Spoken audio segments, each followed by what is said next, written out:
तो आज दोस्तों स्वागत है आपका हमारे यूट्यूब चैनल ऊपर तक पे। जैसा कि आप सबको पता है कि बिहार बोर्ड का जो क्लास 10 का एग्ज़ाम है बहुत ही नज़दीक आ रहा है। और उसमें क्या होता है कि आपका जो होगा ऑब्जेक्टिव क्वेश्चन पूछा जाता है। तो आज हम क्या कर रहेंगे कि हिंदी और संस्कृत का टोटल जो है ऑब्जेक्टिव क्वेश्चन देखने वाले हैं पूरे चैप्टर का। तो आपको हमारे साथ लास्ट तक जुड़े रहना है। और अगर आप चैनल पे नए हैं तो चैनल को सब्सक्राइब कीजिए और बेल आइकन को प्रेस कीजिए ताकि सबसे पहले नोटिफिकेशन आप तक पहुंचे। अगर वीडियो पसंद आता है तो वीडियो को लाइक करें और अपने दोस्तों में शेयर करें। जो भी लेके आए हैं ये प्रीवियस ईयर क्वेश्चन है, यानी कि आज से पहले ये बिहार बोर्ड में जो है पूछा गया है। और क्या है कि आगे भी आने की संभावना बहुत ज़्यादा है। ये संस्कृत का है, चैप्टर नंबर 1 मंगलम पाठ का। तो क्वेश्चन है कि मंगलम पाठ कहाँ से संकलित है। कितना प्यारा क्वेश्चन है कि मंगलम पाठ कहाँ से संकलित है। तो देखते हैं इसका आंसर क्या है कि मंगलम पाठ जो है उपनिषद से संकलित है। कहाँ से संकलित है? मंगलम पाठ उपनिषद से संकलित है। अगला क्या क्वेश्चन है कि नंबर 2 क्वेश्चन कि उपनिषद के रचयिता कौन है। तो आपका आंसर हो जाएगा महर्षि। उपनिषद के जो रचयिता है वो है महर्षि। अगला क्वेश्चन देखेंगे कि मंगलम पाठ में कितने मंत्र है, यानी कि जो मंगलम पाठ है इसमें कितने मंत्र हैं। तो मंगलम पाठ के 5 मंत्र है। साथ ही साथ याद भी करते जाइए ताकि आपको ज़्यादा फिर से याद करने की ज़रूरत ना हो। मंगलम पाठ के कितने मंत्र हैं? मंगलम पाठ के 5 मंत्र हैं। अगला बोल रहा है कि मंगलम पाठ में कैसे मंत्र संकलित है। अगला क्या कह रहा है कि मंगलम पाठ में कैसे मंत्र संकलित है। तो पद्यात्मक। कौन सा है? पद्यात्मक। बताइए कौन सा है? पद्यात्मक। यानी कि मंगलम पाठ में जो मंत्र संकलित है वो क्या है? पद्यात्मक। ठीक है ना। अब अगला क्वेश्चन देखते हैं क्या है कि मंगलम पाठ किसके सिद्धांतों का वर्णन किया गया है। क्या बोल रहा है कि मंगलम पाठ में जो है किसके सिद्धांतों का वर्णन किया गया है। तो दर्शन शास्त्र का। मंगलम पाठ में दर्शन शास्त्र का जो है वर्णन किया गया है। अगला क्वेश्चन है कि उपनिषद किसका अंतिम भाग है। तो आंसर होगा वैदिक शास्त्र का। वैदिक शास्त्र का जो है अंतिम भाग क्या है? उपनिषद कहलाता है।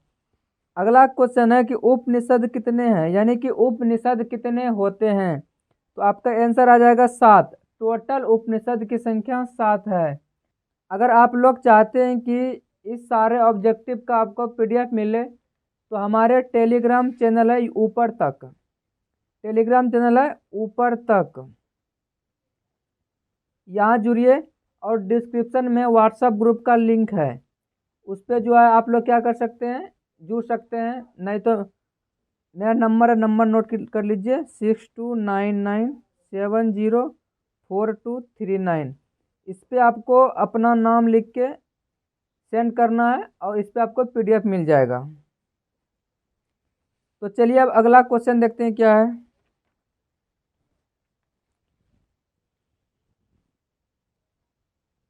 अगला क्वेश्चन है कि अणु से सूक्ष्म कौन है।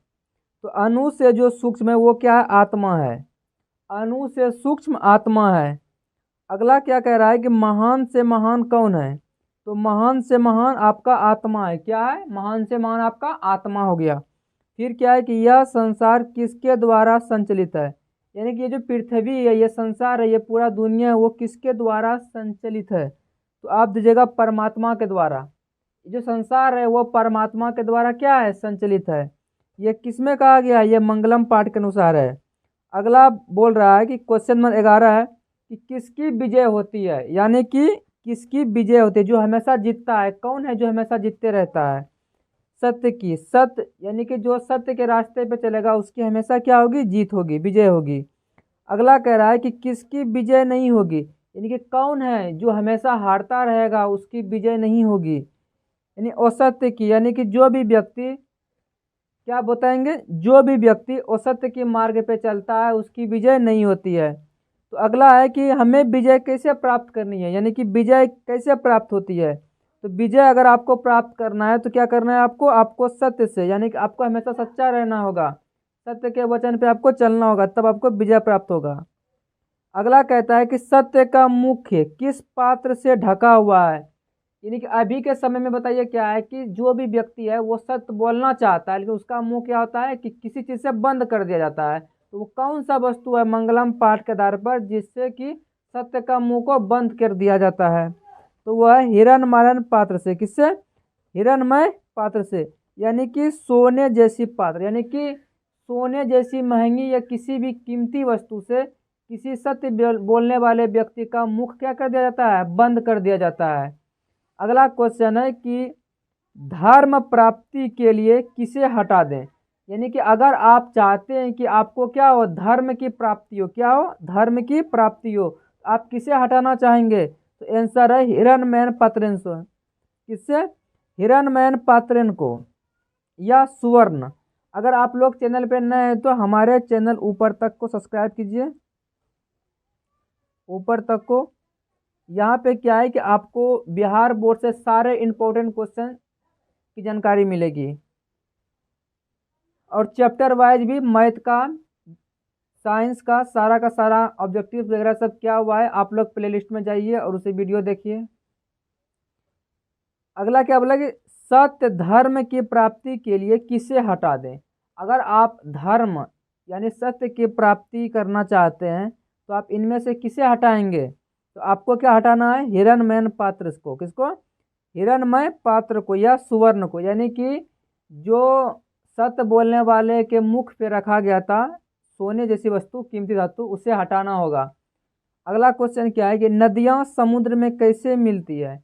यानी कि नदी जो है वो समुद्र में कैसे मिल जाती है। तो नाम रूप को छोड़कर, जैसे मान लीजिए कि कोई नदी है गंगा नदी, गंगा नदी जो किसी भी समुद्र में जाके मिलती है तो क्या होती है कि वो अपना नाम जो है छोड़ देती है और अपने रूप को भी छोड़ देती है।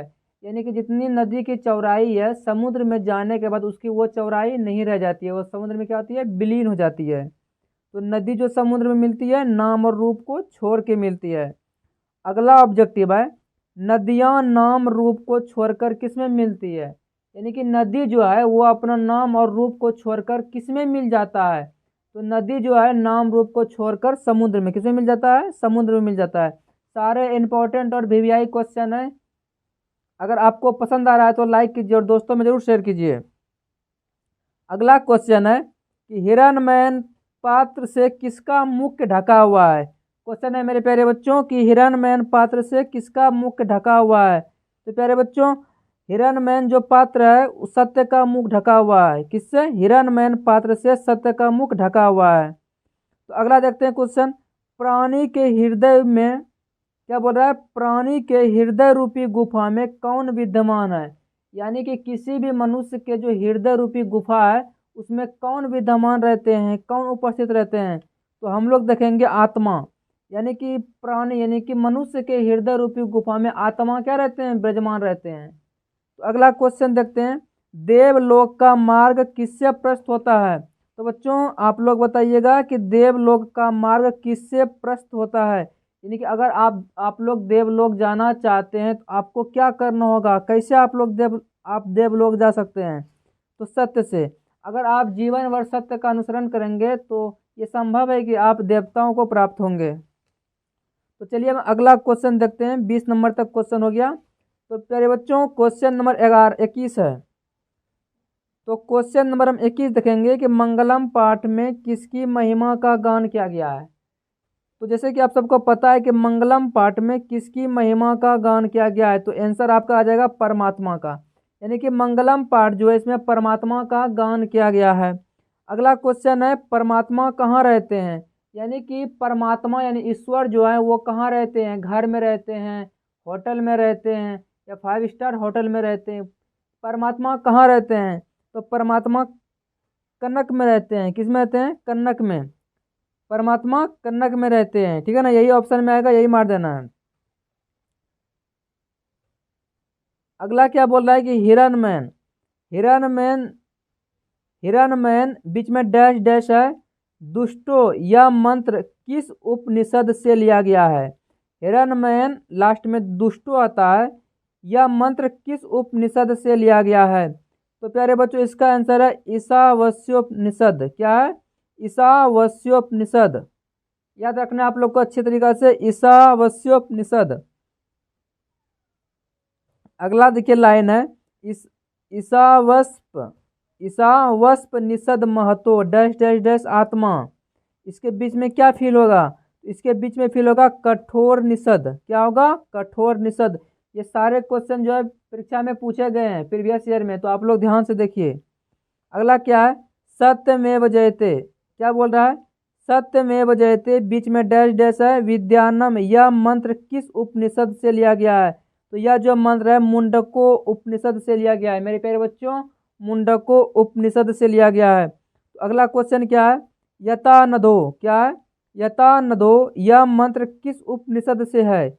यतानदो डैश डैश डैश, यह मंत्र जो है किस उपनिषद से लिया गया है? तो आपको आंसर देना है मुंडो। क्या है? मुंडको उपनिषद मेरे प्यारे बच्चों, मुंडको उपनिषद से लिया गया है। तो मेरा एक चैप्टर मंगलम पाठ का ऑब्जेक्टिव पूरा खत्म हुआ।